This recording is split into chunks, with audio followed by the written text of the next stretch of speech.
we have seen how fast Europe and UK are falling under the spell of the evil jihadist ideology leading to anti-Semitism.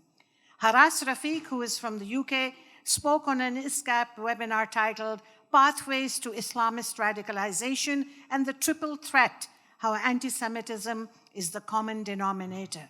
He's talked about this threat. I'm going to invite Haras to say a few words.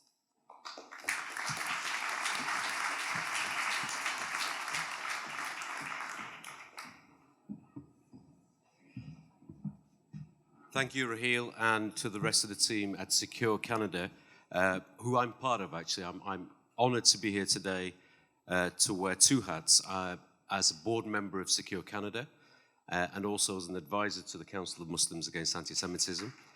And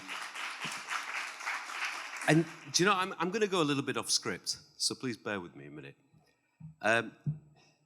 I've been sitting there listening to a lot of these speeches, and I find this a little bit surreal. In the 21st century, in the West, in a liberal secular democracy, where human rights, values, have taken a long time to reach the level that they are, that we're actually sitting here and talking about the rights of women that only apply if you're not Israeli. Isn't it surreal? It's crazy. And it reminds me of something in the UK. Do you guys know about George Galloway? Okay. Do you guys know about the grooming gangs? Okay. My background is I was chief exec for about 7 or 8 years for an organization called Quilliam. Some of you may have heard of it. And it was a former commander for Osama bin Laden, fighting against the Soviets who disavowed the ideology and theology. Another person, Majid Nawaz, who spent 5 years in Mubarak's torture chambers, and a whole bunch of jihadists, former jihadists, extremists, terrorists, and we became the world's first counter-extremism think tank in 2007, and I ended up advising Tony Blair. You guys may have heard of the PVE, CVE strategy, Countering Violence Extremism strategy. I'm one of the authors in 2005.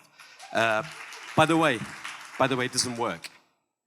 It hasn't evolved in the way that it should have evolved in. And along the way, one of the things that we did, we knew about the grooming gangs. By the way, the reason why I mentioned George Galloway and the grooming gangs is both of these things took place in my hometown. I was born and raised in the United Kingdom in Rochdale. I lived there until 2001. I only live a few miles outside, but I can't say where I live because ISIS actually wants to kill me, even till this day. And we did a report on the grooming gangs. And what is a grooming gang and how did we define it? And I co-authored this. This is a good 7 years ago. We wanted to actually expose what was going on, and we actually wanted to take back the narrative from the populists that were using this to actually radicalize people against Muslims, British Muslims.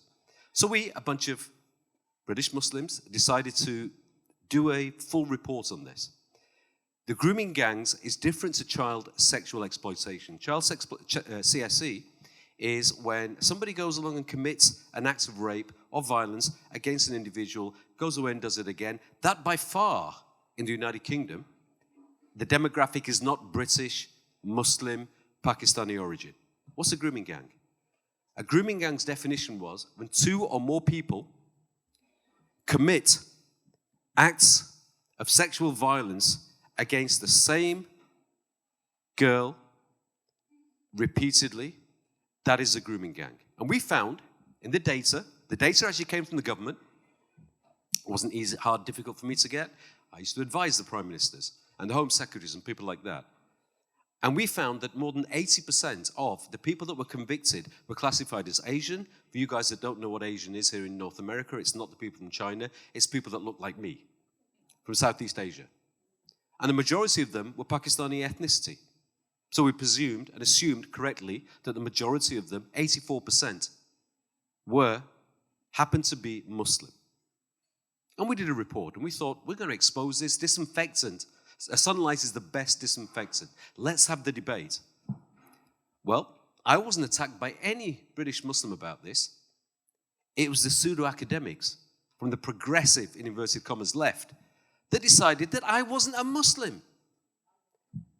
They decided that they would use the bigotry of low expectations on me and my team and my staff to actually deny us the credibility of what we were saying.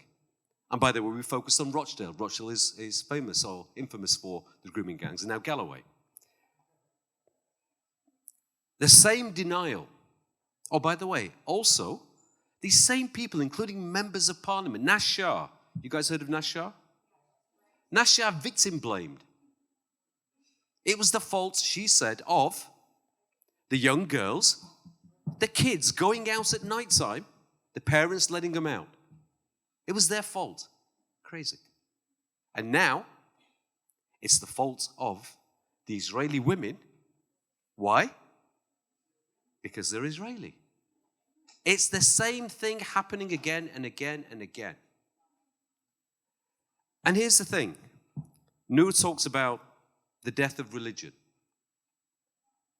This denial, this actual claim, this victim blaming, this bigotry of low expectations. What's happening is not a problem in the Middle East. It's a problem here. This is the death of humanity and civilization, the values that we hold dear in our liberal secular democracies in Canada, United States, England, United Kingdom, Europe, and everywhere else. And that's what we need to stand up against.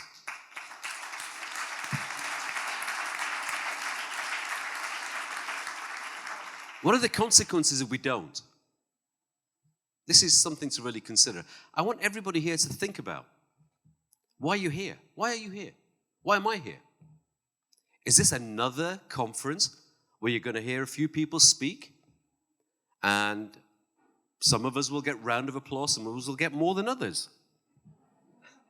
It's the way it is. What are you here for? And I'll come on to that in a minute, at the end. And I thought that to myself sitting there. I'm a little bit frustrated. My expertise is counter-terrorism, counter-extremism. I've been doing this for nearly 20 years. At probably the highest level as a civilian that I can do this. I'm having the same conversations again and again. We need to do something. And Raheel mentioned the triple threat. A few years ago, my colleagues and I, some of you may have heard about my former, more famous colleague, Majid Nawaz. People heard about him here? Yeah.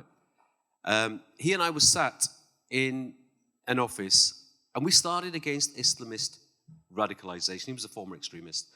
And by the way, what is Islamism? It's not a made-up word. The word coined by the Muslim Brotherhood, the Ikhwan al-Muslimin, was Islamiyun. When they created the organization, they used this word, Islamist or Islamism, to differentiate themselves from ordinary Muslims. And one of the problems, by the way, we're now facing, which is probably subject for another lecture, Islamism beyond Islamists. And I'm happy to talk with people about this afterwards if you want to catch me. The triple threat, we sat down and we said, we were set up as an organization to tackle Islamist, the jihadist Islamist threat. But what was happening? And we looked at, and we coined a phrase, and we coined it the triple threat. The triple threat to our liberal secular democracies. The far left, or we call it the regressive left, actually.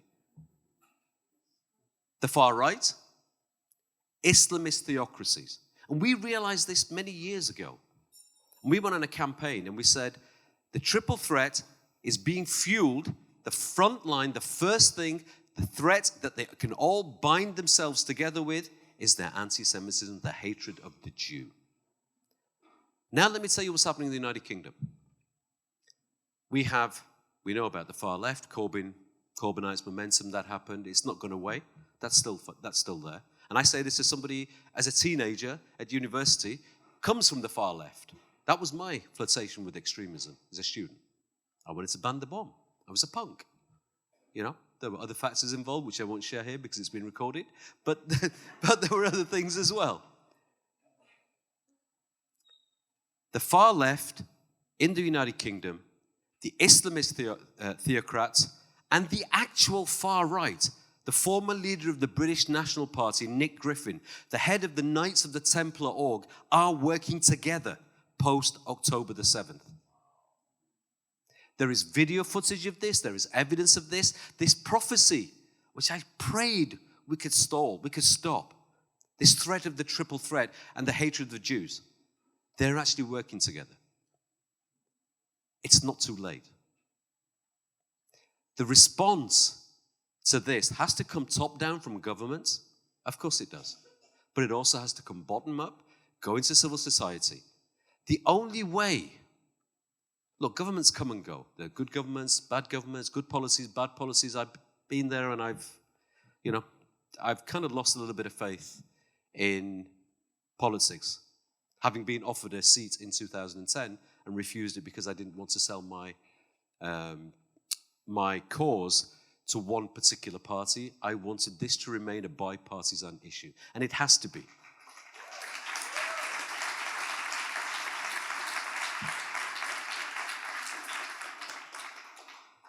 So I come back to what are you all doing here and what am I doing here?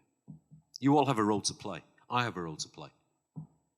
Unless I'm not standing here now as a Muslim. I happen to be a Muslim. It doesn't matter.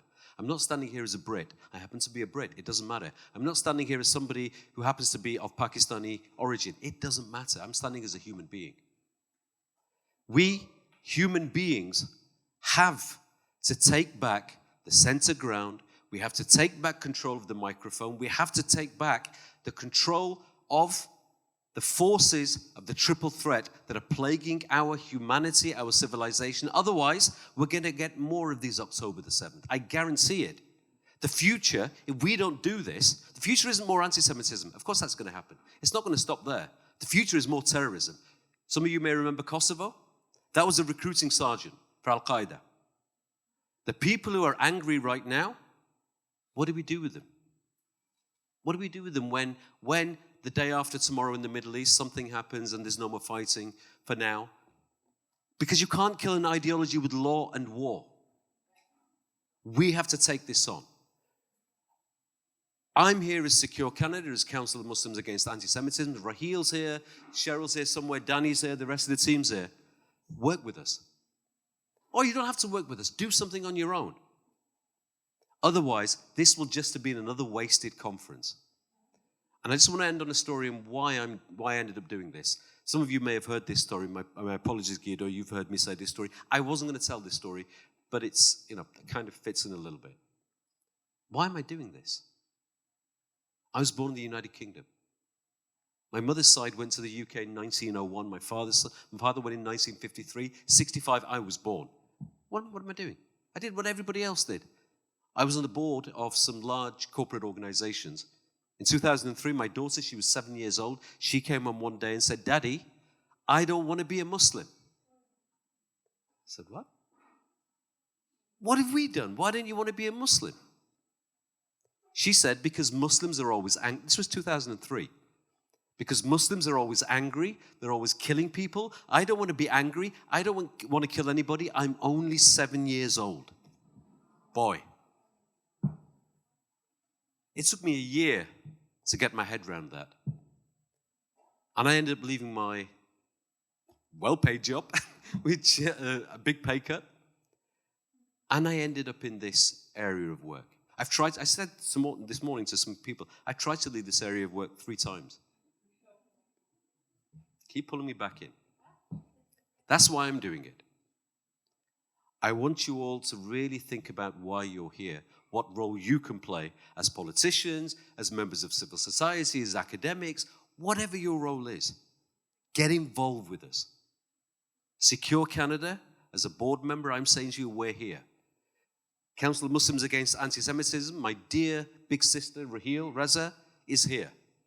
I'm here. I don't live here. I'll come.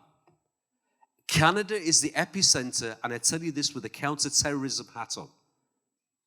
As somebody who used to have, and I don't have it anymore because it restricts what I can do, the highest level of security clearance that a civilian can have. Terrorism, Canada is the epicenter. You may not realize this. It's the epicenter of how the worldwide global Islamist jihadist insurgency is being, and it is an insurgency, is being funded, that has no borders. And we, as human beings, as citizens of Canada and the West, we have to play our part. Otherwise, don't moan about what happened on October the 7th. Don't complain about what's happening in Canada. Just get on with it. Thank you.